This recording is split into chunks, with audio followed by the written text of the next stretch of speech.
The lights above the galactic fighting arena were so bright they hurt human eyes. Kim had learned this 3 years ago. When he first started working in the maintenance tunnels below the great Stadium Omega, the aliens loved their bright lights and loud sounds. Everything had to be bigger, louder, brighter than what humans were used to. Kim pushed his cleaning cart through the narrow hallways under the arena floor. Above him, thousands of alien creatures were screaming and cheering.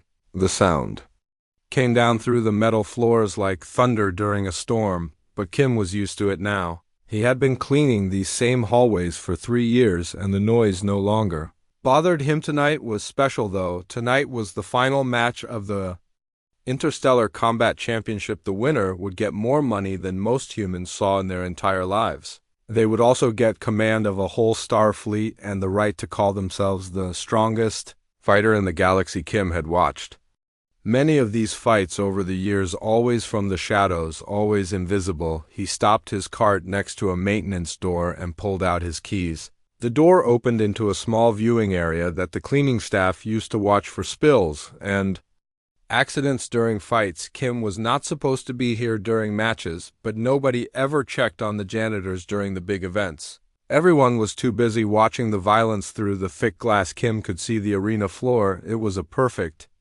circle 50 meters across with walls that went up 20 meters high. The walls were covered in energy shields that kept the fighters' attacks from reaching the crowd above the walls. Thousands of seats rose up like a mountain. Every seat was filled with aliens from dozens of different worlds. Some aliens looked like giant lizards with scales that shined like metal. Others looked like walking trees with bark for skin and leaves for hair. There were floating creatures that looked like jellyfish made of light, and others that looked like rocks with too many eyes.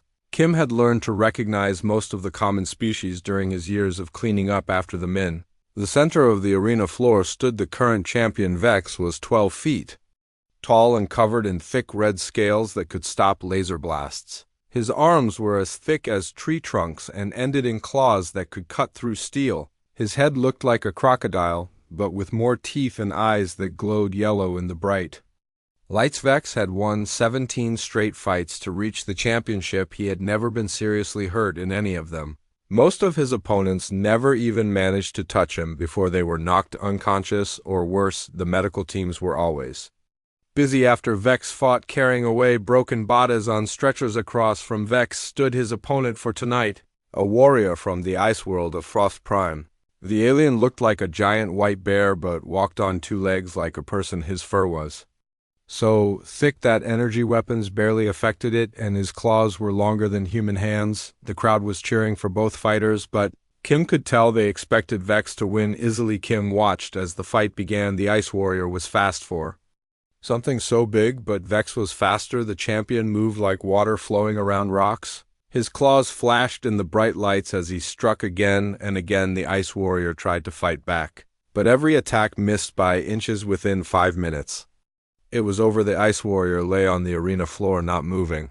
The medical team ran out with their stretcher while Vex raised his arms and roared his victory. The crowd went wild with excitement. They loved seeing violence. They loved seeing the strong crush the weak. Kim turned away from the window, feeling sick in his stomach.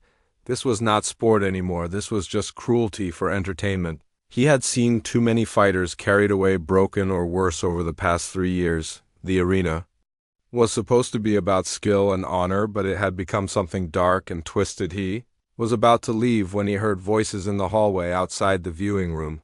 Kim quickly turned off the light and pressed himself against the wall, hoping whoever it was would pass by, but the voices stopped right outside his door. Through the thin metal, Kim could hear 2 people talking. One voice belonged to Gax, the tournament director. Kim recognized his deep rumbling way of speaking. The other voice was higher and sounded angry. It was speaking in the common galactic language, but with an accent Kim knew well. It was a human accent. Kim pressed his ear against the door to listen better. The human was a woman, and she sounded young, maybe in her 20s. She was arguing with Gax about something, but Kim could not make out all the words. He heard fragments. Fight next. Human strong enough. Prove wrong. Gax was laughing at whatever the human was saying. His laughter sounded like rocks falling down a mountain. Kim had heard that laugh before whenever someone suggested that humans could be real fighters. The tournament director thought humans were weak creatures, good only for cleaning and serving. The human voice got louder and angrier. She was demanding something, but Gax kept saying no. Kim heard the word registration and application and realized what was happening. A human fighter wanted to enter the tournament to face Vex, but Gax was refusing to let her fight. Kim felt his hands clench into fists without thinking about it. He knew what it was like to be dismissed because you were human. He had spent 3 years being invisible to these aliens, who thought humans were nothing more than useful animals. They treated human workers like furniture that could walk and talk. The argument outside went on for several more minutes. The human woman kept demanding her right to fight, while Gax kept refusing. Finally, Kim heard footsteps walking away. The tournament director was leaving. But the human voice was still there. She was talking to herself now, and she sounded like she was crying. Kim opened the door carefully and looked out into the hallway.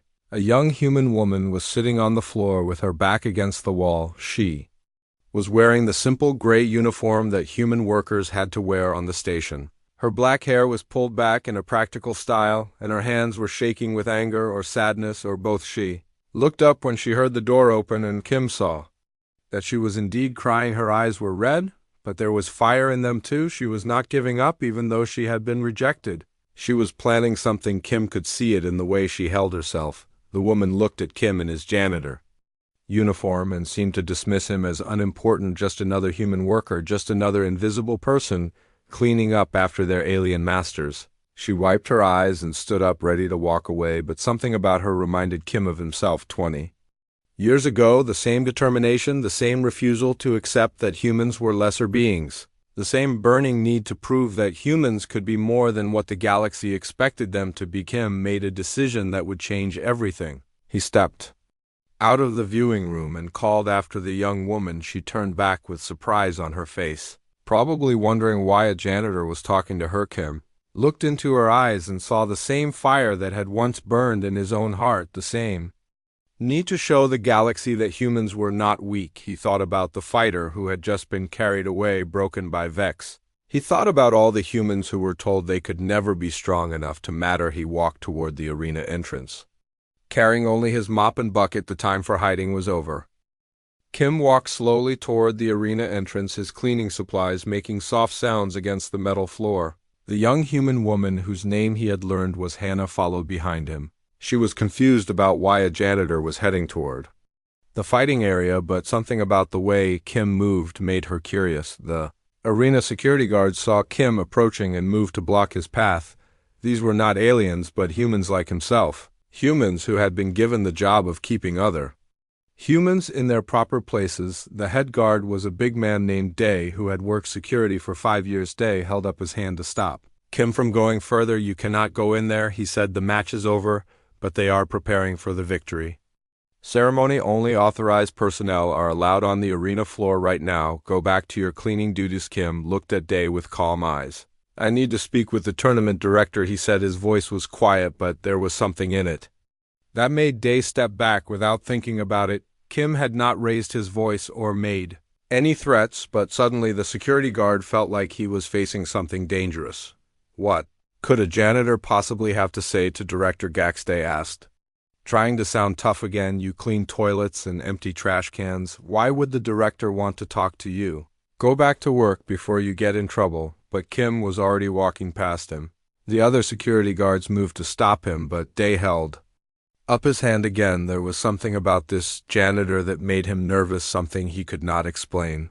Kim did not look like much, but he moved like water flowing downhill. Smooth and impossible to stop. Hannah followed Kim through the security checkpoint. She was even more confused now, but also excited. Something was happening, something that might change everything. She had spent 3 years trying to get someone to take her seriously as a fighter. Now this quiet janitor was walking toward the arena like he owned the place. The tunnel that led to the arena floor was long and curved.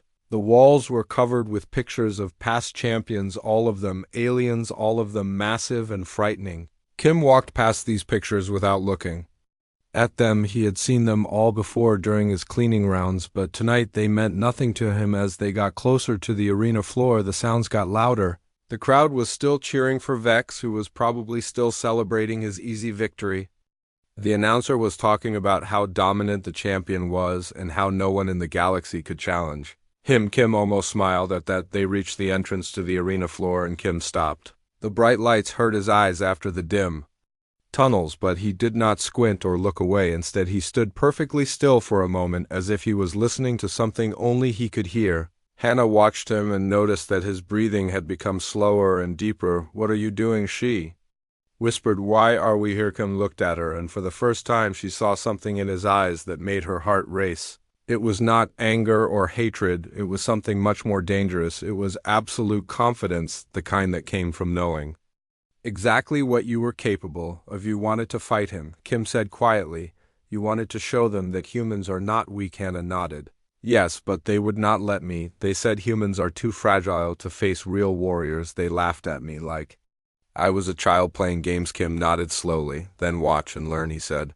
"I'm going to show you something that very few people in this galaxy have ever seen." He stepped out onto the arena floor carrying his mop and bucket. The crowd noise began to fade as people noticed the strange figure walking toward the center of the arena. Vex was still posing for the cameras when he saw Kim approaching. The champion stopped his celebration and stared at this human janitor who had dared enter his domain. The event director Gax was giving an interview to galactic sports reporters when his assistant pointed toward the arena floor.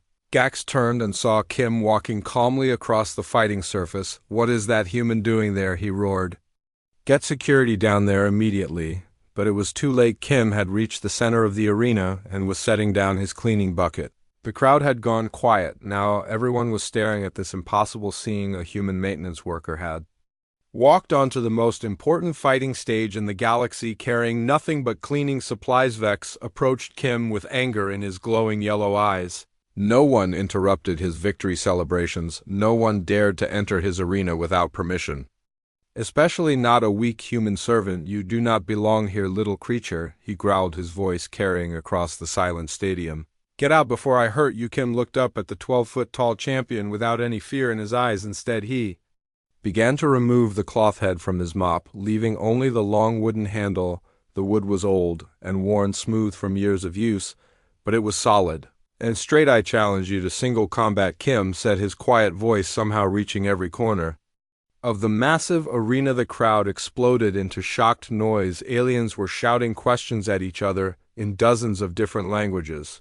No one could believe what they were hearing. A human janitor was challenging the most dangerous fighter in known space to a duel. It was either the bravest or most foolish thing anyone had ever witnessed. Gax was screaming into his communication device, calling for security forces to remove Kim from the arena, but before anyone could move, an ancient alien in the VIP section stood up and raised one gnarled hand. The old alien was named Rock, and he was older than most civilizations. He had seen the rise and fall of empires and had witnessed fights that had become legend. His word carried weight throughout the galaxy. When he spoke, everyone listened. "Let the human fight," he said in a voice that creaked like old wood. "If he wishes to die for his foolishness, then let him die, but let it be done according to the old laws of combat. Let there be honor in his death." At least the crowd buzzed with excitement at this unexpected development. Most of them had never seen a human fight before. They expected it to be over in seconds. They expected to see Kim crushed like an insect under Vex's claws, but at least it would be entertaining. Hannah pressed herself against the tunnel entrance, watching with wide eyes. She could not believe what Kim was doing. She had studied fighting her whole life, had trained in secret, and dreamed of proving human worth, but this janitor was actually doing it. He was standing in front of the most dangerous being in the galaxy with nothing but a mop handle. Kim took a fighting stance that looked simple, but felt anything but. The wooden staff rested lightly in his hands, and his feet were positioned just so. His breathing remained slow and steady, even though he was about to face a creature that could kill him with a single blow. Vex circled Kim like a predator studying prey. The champion had fought thousands of battles, and he knew how to read an opponent, but something about this human confused him. Kim did not move like someone who was afraid. He did not flinch when Vex showed his claws or bare his teeth. There was a stillness about him that made the champion uneasy. The arena fell silent except for the hum of the energy barriers. The entire galaxy seemed to hold its breath as the impossible fight was about to begin. Vex attacked first, just as Kim knew he would. The massive champion moved faster than most creatures his size had any right to move. His claws cut through the air where Kim had been standing just a moment before, but Kim was no longer there. He had stepped aside so smoothly that it looked like he had barely moved at all. The crowd gasped as Vex stumbled forward, carried by his own momentum. He had put everything into that first attack, expecting to end the fight immediately. Instead, he found himself swinging at empty air while the human janitor stood calmly 3 feet away, holding his wooden stick. Impossible, Vex snarled, turning to face Kim again. No one moves that fast. No one sees my attacks coming. Kim said nothing. He simply adjusted his grip on the mop handle and waited. The wooden staff felt good in his hands. It had been 3 years since he had held a real fighting weapon, but his body remembered everything. The years of hiding had not made him weak. They had only made him patient. Vex attacked again, this time with more caution. His claws moved in the pattern that had defeated the Ice Warrior earlier. Quick strikes from multiple angles designed to overwhelm any defense, but Kim flowed around each attack like water around stones. His feet barely seemed to touch the arena floor as he moved. The crowd was completely silent now. Even the announcers had stopped talking. They were watching something that should not have been possible. A human was not just surviving against Vex. He was making the champion look clumsy and slow in the VIP section. Old Rock leaned forward in his chair. His ancient eyes were wide with recognition. He had seen movements like this before many years ago. When he was young, there had been stories, then legends of a human warrior who fought like dancing wind, but that warrior was supposed to be dead. Kim continued to avoid Vex's attacks with minimal effort. Occasionally, his wooden staff would flick out to tap the champion lightly on the arm or shoulder, not hard enough to cause damage, but hard enough to show that he could have struck deeper if he wanted to. Each gentle touch sent the same message: I am faster than your claws. I am better than your strength. Vex began to breathe harder. The constant attacking was wearing him down, while Kim looked like he could dance around attacks all night. The champion had never faced an opponent who moved like this. Most fighters either tried to match his speed or relied on armor and shields to protect themselves. Kim was doing neither. The human was simply not there when the attacks arrived. Hana watched from the tunnel entrance with tears streaming down her face. She had dreamed her whole life of seeing a human fight as an equal against the galaxy's strongest beings. Now it was happening in front of her eyes. This quiet janitor was showing the entire galaxy that humans could be something more than servants and cleaners. Around the arena, aliens were starting to mutter to each other in their various languages. Most had never paid attention to humans before tonight. They were seeing that maybe they should have been paying attention all along.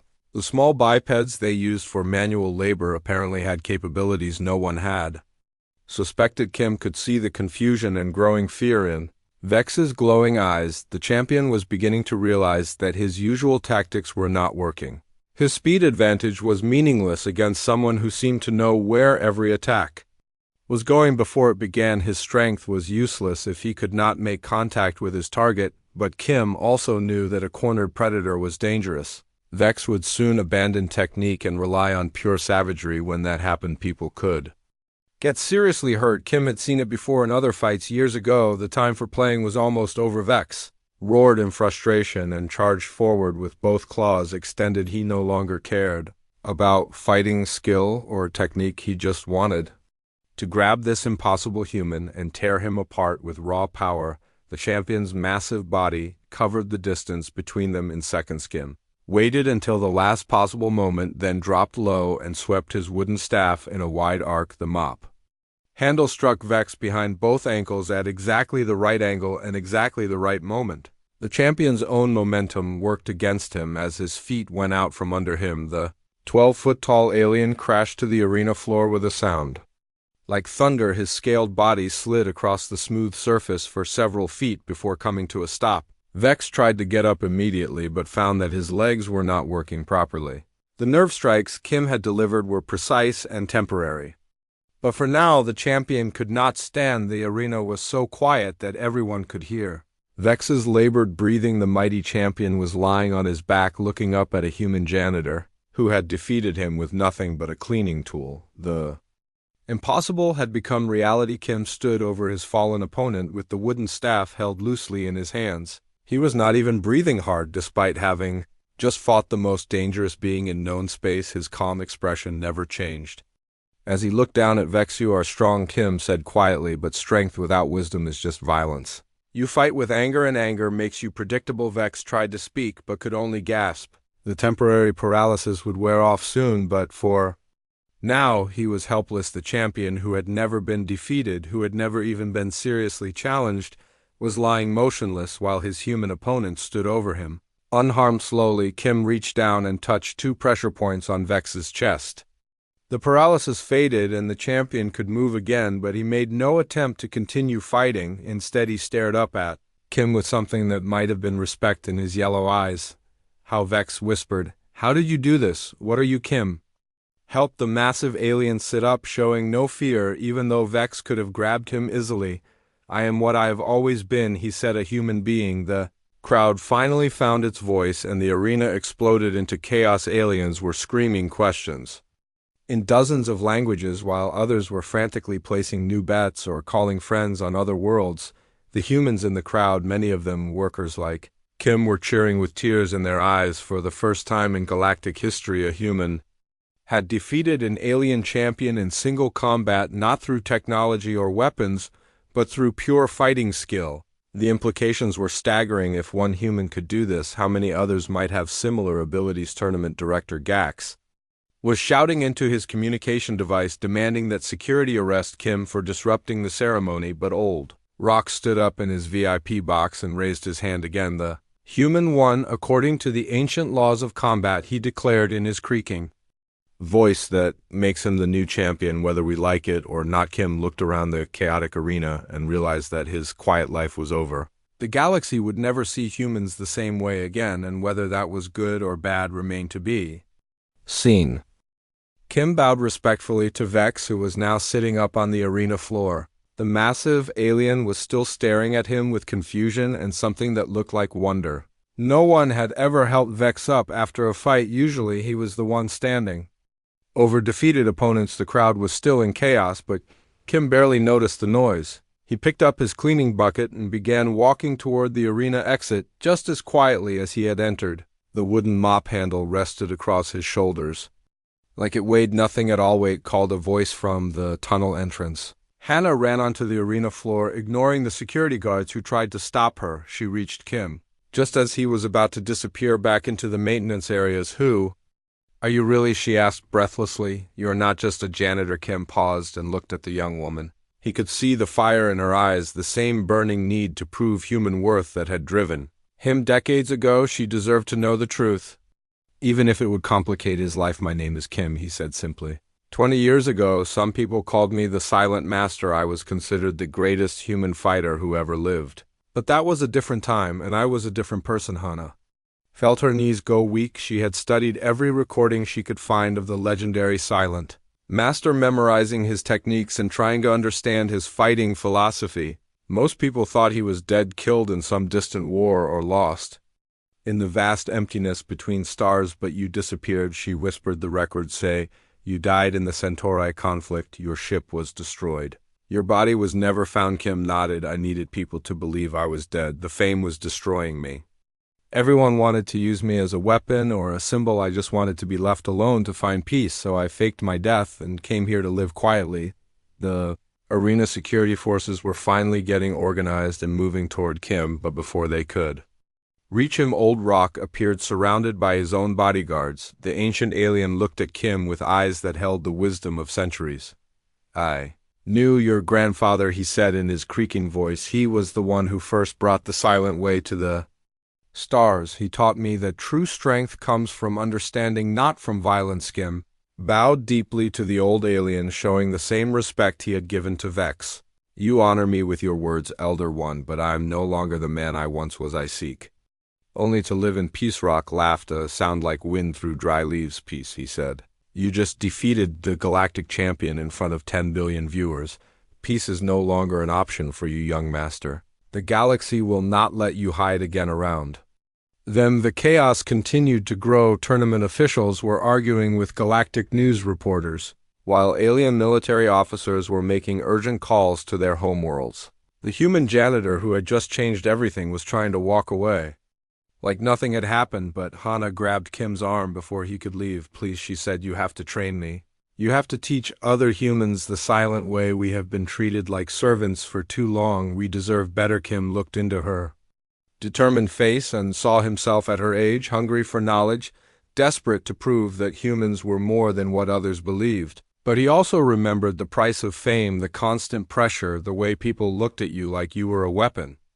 Instead of a person, the silent way is not about fighting, he told her gently. It is about finding balance within yourself. It is about understanding that violence should be the last choice, not the first. I understand that, Hana said, but humans across the galaxy need hope. They need to know that we can be strong, that we can protect ourselves and our families. Please, Master, teach us. Before Kim could answer, Director Gax finally pushed through the crowd with a squad of security officers behind him. His 6 eyes were blazing with anger and embarrassment. The careful order of his tournament had been destroyed by a human with a cleaning tool. You are under arrest, he bellowed at Kim, disrupting a sanctioned event, assaulting a licensed fighter, destruction of property. The charges will keep you in prison for decades. But Old Rock stepped between Gax and Kim.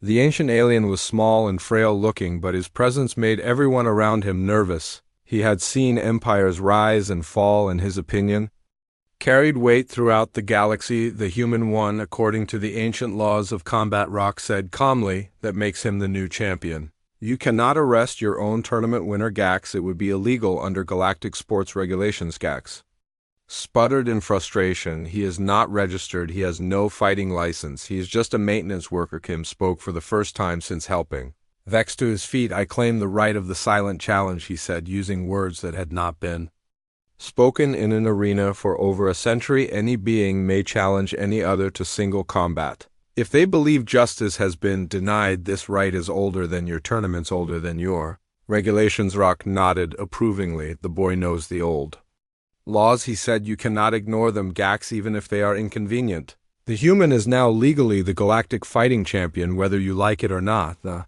news of what had happened was already spreading across the galaxy faster than light communication could carry it. Humans on distant worlds were gathering around viewing screens, hardly able to believe what they were seeing. One of their own had not just fought an alien champion, he had won on the ice world of Frost Prime, the warrior who had fought Vex earlier was watching the replay with amazement. He had trained his whole life to face the champion and had been defeated in minutes.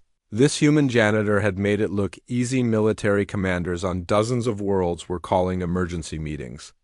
If humans possessed fighting abilities that had been kept secret, what else might they be hiding? How many other surprises were waiting in the servant quarters and maintenance tunnels of the galaxy? Kim looked around at the chaos he had created and knew there was no going back. His quiet life was over, but maybe that was not such a bad thing. Hana was right. Humans did deserve better than being treated as second-class citizens. Very well, he said to the young woman who was still holding his arm.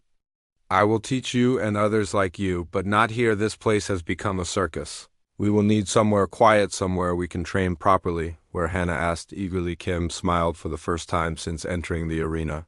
There is a planet called Haven in the neutral zone. It is peaceful there, and far from the major trade routes. We can build a school where humans can learn the old ways. As they talked, Vex slowly stood up, his massive body still shaky from the nerve strikes Kim had used. The former champion looked at the human who had defeated him and felt something he had never experienced before, curiosity about a fighting style he did not understand. Master, he said, his voice humble for the first time in years, would you teach me? As well, I have spent my life believing that strength was everything. Tonight you showed me I was wrong. Kim looked at the giant alien with surprise but also approval. It took courage to admit defeat and wisdom to ask for teaching from someone you had tried to kill. The silent way welcomes all students who come with respect and humility, he said, but it is not easy and it requires patience. I have time, Vex replied, and I am tired of being a monster. 3 days after the fight that shocked the galaxy, Kim sat in his small quarters trying to find a moment of peace. His door had not stopped ringing since he defeated Vex. Everyone wanted to meet the human who had changed everything overnight. Reporters, government agents, fight promoters, and hundreds of humans who suddenly saw hope where there had been none before. Kim had sent most of them away, but he could not ignore the messages filling his communication device. Some were from old friends he had not heard from in 20 years, offering support and asking if the rumors were true. Others were from enemies warning him to disappear again before they found him.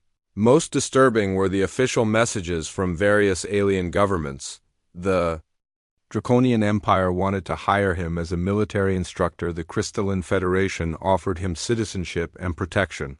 The hive minds of Sector 7 sent a simple message that just said, "We remember you." The implications were clear. Kim's return had not just inspired humans, it had frightened their former masters. A soft knock at his door interrupted his thoughts. Kim opened it, expecting another reporter. Instead, he found Hana carrying a bag of food and looking determined. "You have not eaten in 2 days," she said, walking past him into the small room. "You cannot teach anyone if you starve yourself." Master Kim accepted the food gratefully, but his mind was elsewhere. The weight of responsibility was settling on his shoulders like a heavy cloak. For 3 years he had been invisible, just another human worker doing his job and staying out of trouble. Now millions of people across the galaxy were looking to him for leadership. Hana sat down across from him and pulled out a data pad. "Master, I've been researching the planet Haven like you suggested. It is perfect for what we need. Neutral territory, no major cities, plenty of open space for training. But there is a problem." Kim looked up from his food. "What kind of problem?" "Money," Hana said simply. "Setting up a school, buying land, getting supplies, bringing students from across the galaxy. It will cost more than most humans see in their lifetimes. We are not a wealthy species, Master. Most of us work as servants or laborers." Kim nodded. He had expected this. The human colonies scattered across the galaxy were not rich. They survived by doing jobs that other species considered beneath them. Mining dangerous asteroids, cleaning alien cities, maintaining machinery that could kill careless workers. The pay was enough to survive, but not enough to fund dreams. But Hana smiled and pulled up something on her datapad. That was before the fight. "Master, look at this." The screen showed betting records from the arena. Kim's eyes widened as he saw the numbers. When he had entered the arena carrying only a mop handle, the odds against him winning had been astronomical. Most aliens had bet heavily on Vex, expecting an easy victory. Instead, they had lost everything. But some humans had believed, Hana explained, workers and servants who knew their own people were capable of more than others thought. "They bet their life savings on you, Master, even though everyone said it was impossible. Now they are rich beyond their dreams." The numbers were staggering. Kim's victory had transferred more wealth from alien accounts to human ones than any single event in galactic history. Suddenly, the poorest species in known space had millionaires who were eager to fund human advancement. As not all, Hana continued, human colonies across the galaxy are organizing. They are pooling resources to send their best young people to your school. Families who could barely afford food yesterday are finding ways to pay for transportation to Haven. They believe in what you represent. Master Kim felt the weight of their expectations pressing down on him. He had just wanted to defend human dignity. Now he was being asked to lead a revolution. But maybe revolution was what the galaxy needed.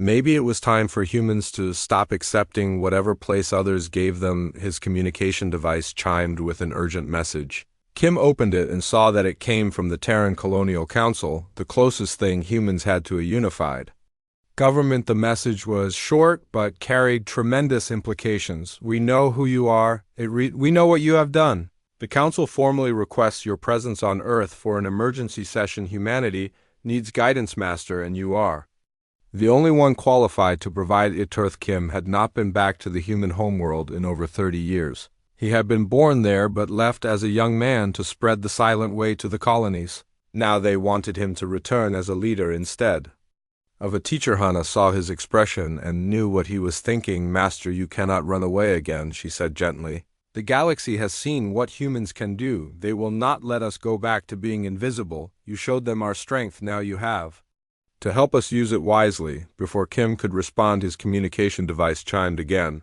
This message was different, though it came through encrypted channels that only government agencies used. The sender was listed as classification level 10, which meant it came from the highest levels of galactic authority. "Master Kim," the message began, "we represent a coalition of worlds that have maintained peace in this galaxy for over 2 centuries. Your actions 3 days ago have disrupted that peace. We offer you a choice: retire quietly to a comfortable exile, and we will ensure your safety and privacy." Continue on your current path and face the consequences. The threat was clear, but Kim was not surprised. The galaxy's power structure depended on certain species being considered naturally superior. If humans could master techniques that made them equal to any warrior, then everything would have to change.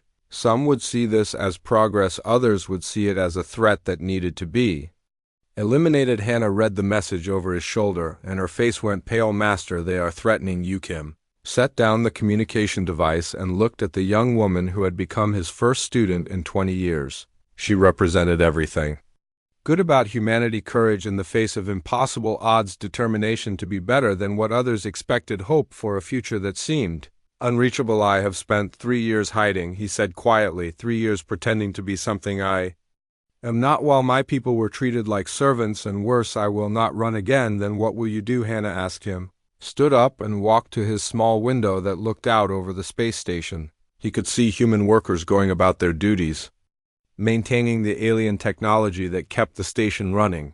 They looked tired and defeated, like people who had accepted that they would never be anything more than what they were, but now they were looking up from their work with new expressions on their faces. Hope was dangerous. It made people want things they had never dared want before. It made them willing to take risks and fight for changes. Kim turned back to Hannah.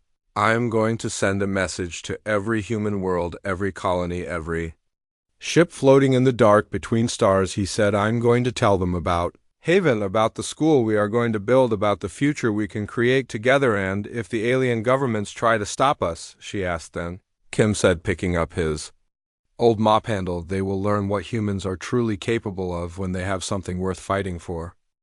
Kim stood in the communication center of Station Omega, surrounded by recording equipment that would broadcast his message to every corner of the galaxy. The alien technicians working the controls looked nervous. They knew they were about to send out words that would change everything. Hannah stood beside him, holding the datapad that contained contact information for human colonies on over 300 worlds. Most of these settlements were small mining operations or agricultural communities, but together they represented millions of people who had been waiting their entire lives for hope. Kim looked directly into the main camera and began to speak. My name is Kim of Earth, he said, his voice calm but carrying absolute conviction. For too long humans have been told we are weak, that we must accept whatever place others give us in this galaxy. This is not true. The words echoed through the station's corridors, where human workers stopped what they were doing to listen. Similar scenes were playing out on thousands of worlds as the broadcast reached alien colonies, mining stations, and trading posts. Human servants and laborers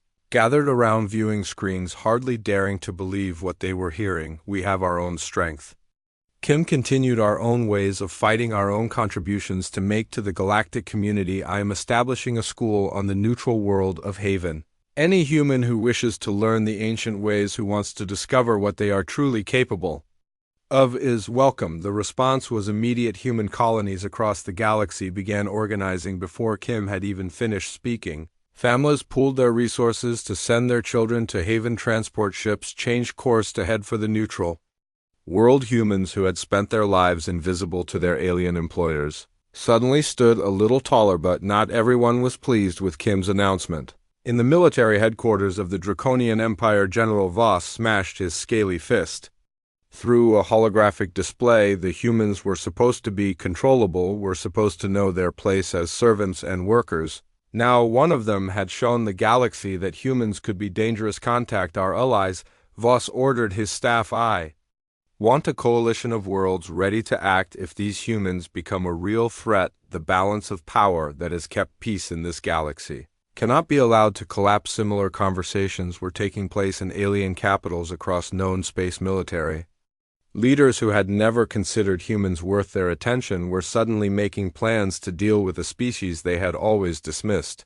The implications were terrifying. If humans possessed hidden abilities, what else might they be hiding on Haven? The first transport ships were already arriving, carrying eager young humans from dozens of worlds. They came from mining colonies where humans dug dangerous asteroids, from agricultural worlds where humans grew food for alien masters, from service stations where humans maintained the technology that kept civilization running. Hannah met each ship personally, helping the new arrivals find temporary housing while construction began on the permanent training facilities. The planet was beautiful, with rolling hills and clear streams far from the industrial centers where most humans lived. It felt like a place where people could grow and learn without the constant pressure of alien oversight. Kim worked tirelessly to prepare the curriculum. For his school, the silent way was more than just fighting techniques. It was a philosophy that taught balance, patience, and the understanding that true strength came from wisdom, not violence. He wanted his students to be more than just warriors. He wanted them to be leaders who could guide humanity toward a better future. 3 months after his broadcast, Kim stood in the main training hall watching 200 human students practice the basic forms of the silent way. They came from dozens of different worlds and spoke various dialects, but they were united by a common purpose: to prove that humans deserved respect in the galactic community. Among the students was an unexpected figure. Vex, the former galactic champion, had kept his word about wanting to learn. The massive alien looked awkward, practicing movements designed for smaller bodies. But his dedication was absolute. He had spent his entire life relying on brute strength. Now he was learning that there were better ways to resolve conflicts. Master, a voice called from the entrance. Kim turned to see a group of human military officers approaching. They wore the blue uniforms of the Terran Colonial Defense Force and carried themselves with the bearing of professional soldiers. We bring greetings from Earth, their leader said. She was a woman named Commander Park, whose family had served in the human military for generations. The Colonial Council has voted to officially recognize your school and provide whatever support you need. Kim bowed respectfully, but his expression remained cautious. I appreciate the Council's support, Commander, but this school is not a military institution.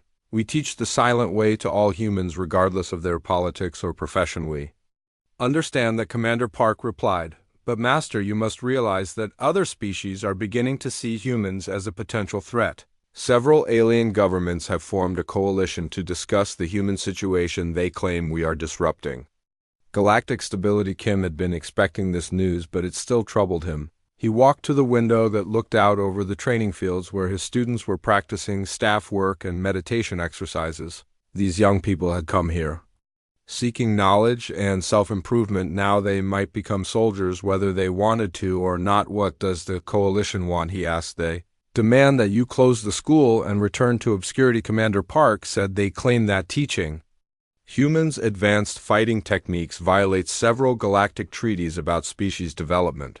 They are threatening economic sanctions against human colonies if you continue. Kim was quiet for a long moment watching the students practice. He had faced this choice once before 20 years ago, when the fame and pressure had nearly destroyed him. Then he had chosen to run, to hide from responsibility and let others carry the burden. Now he was older and hopefully wiser. Tell the coalition I have a counteroffer, Kim said. Finally, I will meet with their representatives in neutral space. We can discuss their concerns like civilized beings, but if they threaten my students or any human colony, then they will discover what humans are truly capable of when we have something worth protecting. Commander Park smiled grimly. The Colonial Council hoped you would say that, Master. We have been preparing for this possibility. Human colonies across the galaxy are organizing into mutual defense pacts. We will not be servants anymore. That evening, Kim stood alone in his private quarters looking out at the stars. The path ahead was dangerous. He knew that war might be coming and thousands of people were looking to him for leadership, but he also knew that some things were worth fighting. Fourth communication device on his desk chimed with an incoming message. Kim opened it and saw that it came from Old Rock, the ancient alien who had witnessed his fight with Vex. The message was short but meaningful. Young Master, it read, the galaxy is changing and change is never easy, but perhaps it is time for all species to learn that strength comes in many forms. I will try to convince the reasonable beings among my people that cooperation is better than conflict. May wisdom guide your path. Kim smiled as he read the message. Not all aliens saw humans as a threat. Some, like Rock, understood that diversity made the galaxy stronger, but even with allies the road ahead would be difficult. He looked out at the training fields where security lights illuminated his students practicing night exercises. They were no longer the invisible servants that aliens expected them to be. They were becoming something new, something the galaxy had never Seen before humans who knew their own worth and were willing to fight for it, Kim picked up his own staff and walked out to join them. The master had returned, and this time he would not run away.